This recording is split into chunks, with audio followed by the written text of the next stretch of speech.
Hello, good afternoon. Welcome to ETOA's drop-in session on City Fair on July the 20th. This is Tim Fairhurst. I'm just going to wait a little bit while our colleagues join us.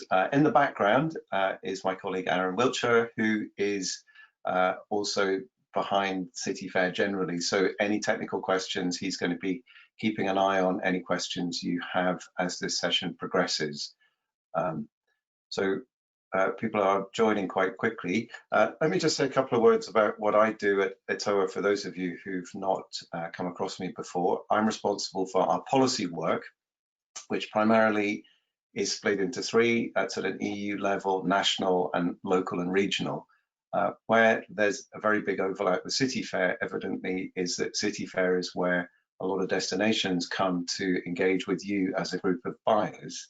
And learning how destinations are developing their strategy, how they see tourism going in the next few years, particularly in the context of post-COVID recovery, is something that we've been discussing with them for the last months. So hopefully we can share some insight during this session, which will help you prepare for your meeting with both destinations and suppliers on July 20th.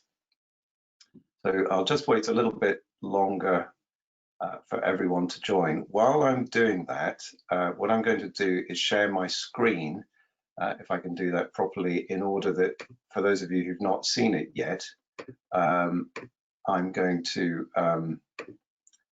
show you the instructions for the technical desk, which allows you to test whether your computer will work for the City Fair platform. So some of you may have done that already, but for those who've not, have a look at the screen. There you go. Well, you've got a screen and background. I don't know. Aaron, tell me if that's sufficiently legible. Yep, that's fine. Everyone can also find this same PDF in the handouts section as well. So if you want to just hit the links there, if you go to handouts, the PDF's there to download, and you can just hit those links as indicated. Thank you very much, Aaron. Okay, I'll show that again later, just in case more people join us, but I think we'll now get going. Again, so once again, for those of you who have only just joined, I'm Tim Fairhurst, responsible for policy at ETOA, with particular interest in how destinations are planning for the future. City Fair this year is exceptional for all sorts of reasons. It's an online format, and we're going to talk a little bit about what that means for your preparation, for those of you who've been to City Fair before, as well as those for whom this is the first time. What we're also going to do is share some insights from the conversations we've been having with the supply chain, with destinations, and of course with you and your counterparts in the buyer community around the world. And hopefully that will inform your preparation for City Fair in order to get the most out of it as possible. We think it's a great opportunity, but we're all learning as we go along, and your feedback, your input, your criticism is going to be very valuable as we develop our capacity to look after our buyers in an online environment and make sure you're connected with new product and dynamic destinations who want to work with the travel trade. So perhaps I could start by sharing some insights that we have gained over the last few months talking to destinations. We also had a session like this with people from DMOs across Europe, from Moscow to center of Portugal. So we have a pretty good spread of interest. I think the first thing I'd like to reassure you is that we have made it very clear to destinations what some of the practical needs are for operators. It's to do with knowing how should people behave in destination, what are the requirements in terms of public health protocols, where can they find information about this. You also need to be able to place accommodation, and we know from talking to operators that even if you have demand and in anticipation of borders being open for those of you who are non-EU, it's still difficult to place business because perhaps the hotel is not even answering the phone yet, or they do not know exactly to what capacity they can operate and therefore cannot give you a price. So these sorts of concerns and very practical nature we've relayed. Also, the suggestion that for destinations who have been controlling access, particularly for private coaches, we've suggested very strongly that now would be a good time for them to relax those restrictions for a couple of reasons. Partly, it's just welcoming and helpful if people feel like coming back to Europe now is not the time to make their lives more complicated once they're in destination. It's also a way of spreading the volume away from public transport systems in a very manageable way. And our view from an ETOA policy perspective is that once transatlantic or long haul flying becomes normalized again, it's going to be very hard for transport departments in the various member states of the European Union and elsewhere in Europe to restrict capacity for coaches in a way that's more socially distant than it would have been in the aircraft cabin. So we think there is scope for some intelligent accommodation there. But of course, safety is your top priority, and we've made it very clear to destinations that you'll be seeking reassurance both from destinations, also from the supply chain, about exactly how they are going to look after your clients and how to give you the information you need in order that you can prepare your sales teams and your offices in origin markets and also provide accurate current information to your clients before they travel. However, all of that is suggesting that travel is coming soon. We know that travel is not coming soon in any volume and that people are having an exceptionally tough time. So I think one of the messages I'd like to convey this afternoon is our recognition that you are finding time for a very valuable exercise when you are otherwise being pulled in all kinds of directions due to the economic stresses of the current situation. It's great that you are able to find time to look ahead, to do some planning. We are absolutely here to help with that, as well as provide whatever practical support we can as we navigate from the current crisis into recovery. So just in terms of time horizon and what the destinations we're talking about this morning, they know that the planning cycle for product is long, that many of you will be looking at 2022 already, and indeed 2021 product may well have already been designed. There is a lot of opportunity from our perspective because the supply chain clearly has had to adapt to current circumstances.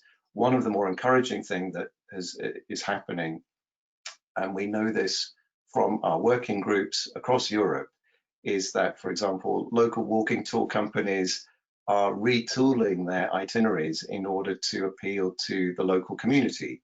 So the whole process of how you sell to your neighbors, as opposed to how do you sell to the travel trade, who in turn is selling around the world, is driving a lot of creative product development. And our message to them has been that for a lot of operators, that is exactly the kind of product that you wish to give your clients, something authentic that the local community themselves would wish to enjoy, and not something that's very conspicuously synthetic and just for tourists, as it were. So we suggest that one of the ways of preparing for this event is to challenge the suppliers and the destinations with questions about what's new, how are they adapting, where do they see the growth, where do they see the potential. We think there's some specific things to explore. We know already that the capacity at certain key attractions will be restricted. It'll be pre-booking only. The logistics for getting groups in and out will be more complicated. And indeed, the price may change if that becomes an economic necessity. You need the budgetary certainty. You also need to know logistically, is this possible? If attractions are able to provide you with that reassurance and provide you with a new product option, then maybe you will go there rather than perhaps a more famous attraction which comes with a lot of logistic uncertainty, which makes your life complicated from an operational perspective. So first suggestion is challenge them for new product, particularly around attractions, and challenge them to provide the information that you need in order to be confident to include those attractions in your programs. So that would be the first main message. Take this opportunity to remind you that there is a possibility to ask questions. So as we go along, please feel free to do that. Both myself and Aaron will be reviewing them and will respond as we go along. Let me just take a step back and remind everyone about the practical nature of the event that we're looking at. It is online only. There are constraints. You get to the end of 10 minutes and you immediately move into the next appointment. So you have to be very well prepared with your closing. If you wish to share contact information, you need to do that. We will provide lots of information through your appointment schedule, which is to the left of the screen once you're in the platform, which allows you to connect with the other participants. If you wish to share material, for example, a PowerPoint, PDF, you are able to share your screen, so you will replace yourself with whatever image you wish to show. But we would urge you to keep that very, very brief. All our experience with the testing that has gone on shows that the time evaporates. So if people are used to their normal flow of this is who we are as a company, these are the kinds of tours we sell, try to make that as concise as possible in order that you can get into the mechanics of what is going on with those suppliers and destinations, and making sure they understand what your clients need and what you need operationally in order to be confident and in order to research more about the particular product in question. Aaron, is there anything you would like to add about the mechanics of how the actual workshop will work? We do recommend this week, incidentally, before Aaron jumps in, that you do all your testing before the end of this week, so that if you've got any problems, then we've got a week to sort it out. And if you do have any technical queries, I'm going to give you an email address now, and I'll repeat it later. An email address is support@celestina.org, and I'll spell Celestina, C-E-L-E-S-T-I-N-A, or Celestina.org. So support@celestina.org. Aaron, over to you if you would like to characterize the technical aspects of the workshop further. Yeah, good afternoon and thanks, Tim. As you said, it's going to be relatively quick fire. We've made sure that there are more breaks at the online version of City Fair this year, and purely because obviously the operators are quite busy, as they typically are at one of the ETOA workshops. But you don't get the break of the walk between the meetings this time. So at City Fair, usually the operators unusually walk the room, so you won't be able to gather your thoughts. So really the emphasis is we're working on your appointments this week, and they'll be published Monday at the latest. So you need to take next week to really plan exactly what your motivation and objectives are for the event, for the meetings that will take place, because we've put in place warnings. There's kind of flashing clocks and bleeps in your ear as the 10-minute meetings come to a close. But yes, as Tim said, you need to make sure you focus the time quite carefully in terms of what your objective is, and indeed actually before the meetings plan your follow-up as well. Once the meeting has taken place, you have access to the appointment system where you can contact people directly from there, or you'll have their email addresses available after the meetings. There is a chat function, but that is completely wiped once your 10 minutes are over. So the follow-up via email is probably best prepared in advance, and actually could make your day quite efficient if you kind of prepare that as you go in various formats, and kind of make your notes in the email that you can send off straight away. This actually could be an opportunity to even boost the effectiveness of the meetings, as opposed to when we have in-person events, which definitely have their advantages too, but obviously there's lots of travel and distractions as well that can perhaps delay the follow-up. And as we've always said with these workshops, the meetings are super important. It's about the introductions made, but of course the business really takes place after the 10 minutes. So I'd say prepare for your meetings, but as well prepare for the follow-up. In regards to the technical side, we've tried to strip away any distraction on the platform itself. You'll see a version of it via the test links that we've provided. All you need to do is log in on the day, and you'll be driven through the appointments automatically. There may be a few restrictions that, as we're stressing the test, that the point of that is that sometimes if you've been participating in webinars such as this, or I believe you must have been doing some video calls, your computers will definitely be up to spec. It's just making sure that the particular platform that we're using has security permissions approved, and that any firewall restrictions may be ironed out in advance, because there is a support chat online throughout the day, but we don't want to make you lose any of your 10-minute meetings. As I said, they'll whiz through very quickly. It'll be a very tiring day for all involved, but a very productive one indeed. So we don't want to take away any time worrying about technical issues, so we urge you to do that in advance. So that's it from me. As Tim said, if you have any questions, drop them into the chat function here, and we can answer them online here or follow up later. Great. Thank you very much, Aaron. Again, but pending some input from you, I'd like to ask our participants a couple of questions in order that I can calibrate my remarks accordingly. If you feel like sharing, if any of you are working with intra-European business, I can tailor my remarks accordingly and also get a sense of the balance between groups business and FIT business as well in order to shape my remarks.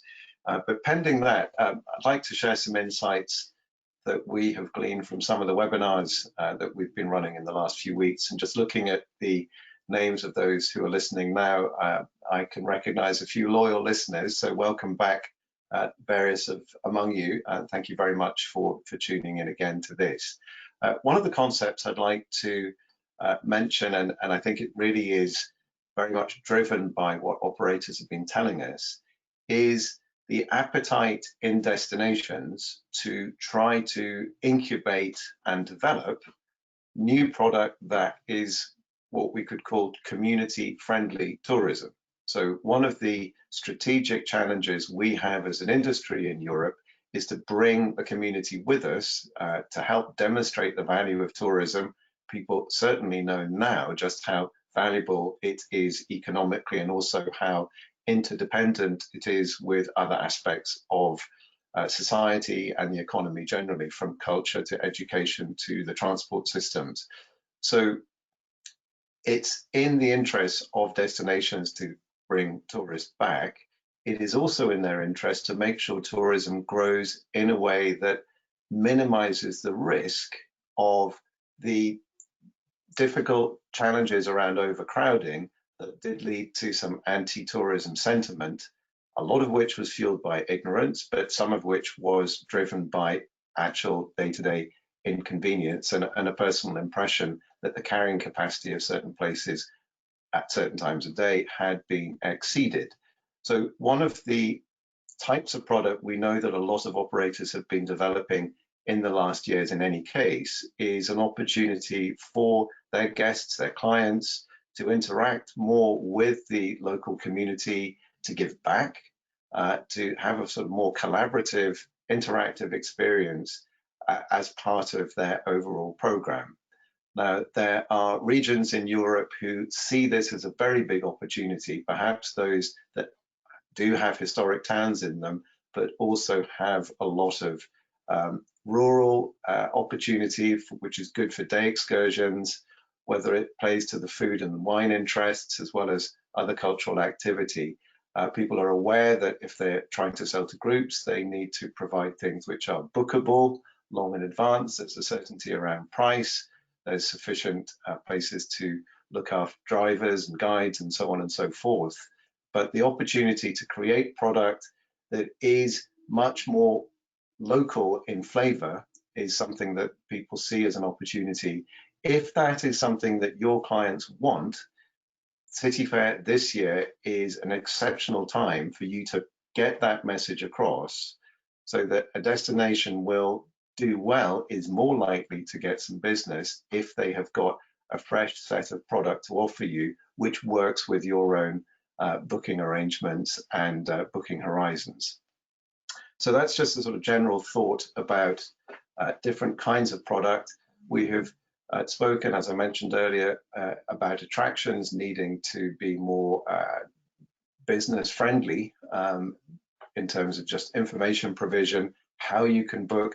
We also have been extremely clear and continue to be so about the financial difficulty that operators are under who have prepaid attractions and have not yet received refunds from those attractions, are working with vouchers in some cases. There has certainly been a lot of damage to long-standing relationships where attractions are really risking being dropped by operators as inclusions because it is simply too difficult, and the relationship has become damaged in the last few months. This is also an opportunity. It's an opportunity for those attractions to work out how to operate in a more conducive way for the travel trade, but they are also under new constraints. Capacity limits are coming in open air sites and interior sites. Therefore, we anticipate there will be a demand from the travel trade for more diversification, particularly for operators such as ETOAs, who focus quite a lot on cultural tourism and need some content. And they also need support in order to be able to sell that content both to their spread out sales force around the world and to the clients themselves. So we would very strongly encourage you, when you're talking to the suppliers and destinations and when you're anticipating the day and preparing with colleagues, what type of product is it that you want? It may not yet exist. It's up to them to help develop it with you. And I think that brings me on to perhaps the final theme. We'll see how the questions come in, which is public-private collaboration. One of the issues that we have surfaced in the last few months is that there is often a bit of a disconnect. We know there's a bit of a disconnect between the travel trade and with destinations. There is a big spectrum of behavior among operators and destinations in terms of how much they collaborate.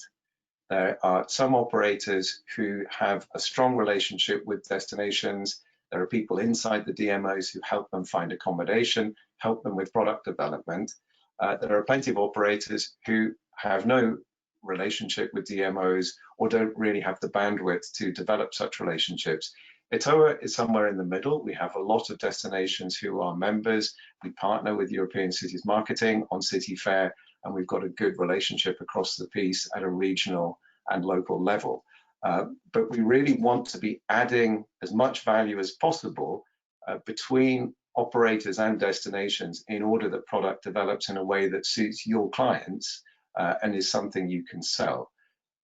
How we approach destinations ourselves on behalf of you, our buyers, is to say that the most important people in the recovery are the people who can sell.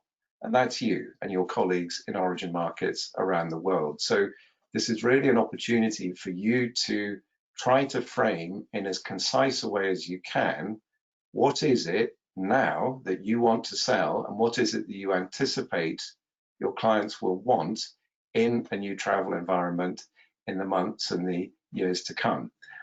This is a chance to reset. People are listening very carefully to anyone who comes with the promise of some economic benefit, and that is certainly the travel trade. So we really would encourage you to be as creative and ambitious as possible in your dialogue with the suppliers and with the destinations, and we'll be very interested to hear your feedback after the event in terms of how valuable you found it and what else you think we could do as a trade association to act as a bridge between worldwide buyers and destinations in Europe. So I'm just going to pause for a second, invite Aaron to add any other remarks he may have. We have about 5 minutes left. So far, we have no questions, so you are either all asleep, bored, or it's all very clear, in which case that's great, and we hope you have a very successful event. But I'll ask Aaron if he wants to add anything and encourage any of you to put any questions you have so that we can prepare accordingly and also respond with any detail today if it's a question we can answer quickly. So Aaron, any other remarks from you, please? No, great. Thanks, Tim. I think you've covered a lot of the topics that are pertinent to this particular event and generally within the ETOA membership, and the way that the operators relate to the suppliers and particularly the DMOs. We have a question. If you want to look at that, Tim, I'll just wrap up. Okay, so you keep talking, Aaron, I'll read the question. Okay. So we've got a very tight ratio this time because we've been able to widen it out to a number of operators who wouldn't usually attend. It's been very popular. We've got people dialing in from Asia and then from North America, as well as the main contingent from Europe. And they'll be meeting, as Tim said, suppliers from east to west within Europe, from Russia to Portugal. So we've definitely got a big footprint on the continent for this particular event. I really think it's a good opportunity, particularly in this case, this year, at this time in the contracting period, to really get it right and to kind of open the communication, which may indeed be different from what you usually talk about, but it's important to reset and listen. Perhaps we've reduced it by 2 minutes, so the 10 minutes is a real kind of dart of time to get that point across. So Tim, I don't know whether you've worked out what the questions are. Yeah, so a question from John Caltrip. Is it possible that DMO partners can bring with them or get companies involved in such events as City Fair who are not members themselves, maybe they can't afford? Now, you do not have to be a member of ETOA in order to go to City Fair, but unless you're an operator, you do have to pay. Historically, what has happened in respect of DMOs is that they have often thrown the net out to suppliers locally, and some DMOs have actually sponsored other suppliers from their area to attend. So we've seen big regional DMOs, for example, bring 10, 15, 20 tables. So in this case, sets of appointments online. So that does happen already, and DMOs do provide some financial support at their discretion to the sorts of suppliers that they think reflect well on their overall offer. But we are in uncharted territory, and it's certainly the case that DMOs now are extremely aware of the online shop window that we all have now. If you have a look on our website, you'll see an area called members features, and a lot of those are destinations who have come up with new ways of presenting what's going on in the destination, which is consumer and travel trade focused. But I think John, thank you for the question. I think how we can encourage destinations to look creatively at engaging their supply chain is something that we always want to improve. And City Fair is an example of how we can do it. There will be all sorts of other examples. We've got one later on this year at the end of September, whereby we're focusing on the Catalonia supply chain, and Catalonia is doing lots of fabulously interesting things in product development away from the most famous sites in the middle of Barcelona, but perhaps those have not yet become well known to the buyer community around the world. So if you want to know more about that, for example, have a look at our website. But that would be an example where we're working with our partners at a city level, province level, and regional level in order to reach a new set of suppliers who have got product that suits the new tourism that the local partners want to bring to the world, but perhaps has not yet sort of achieved a sufficient level of awareness in the marketplace yet. So we keep experimenting. Please continue to give us your feedback. Operators are absolutely at the heart of everything ETOA does. And without you, there isn't a tourism industry. So thank you very much for your continued effort. And if there is anything you need us to do in terms of either City Fair or broader support, you know where to find us. Please do get in touch. So with that, I'm going to remind you to test your platform. This week would be the time to do it, so that on the day, really, there's very limited time to provide technical support. So please ensure that If it's you who's doing it, check with the machine you intend to use on the day, and we'll have a very trouble-free, productive, if tiring day on the 20th. So that's all from me. I'll ask Aaron if he wishes to add anything. Otherwise, no, I think we've covered it all. Thanks very much, everybody, and we'll see you on the 20th. Bye-bye. Goodbye.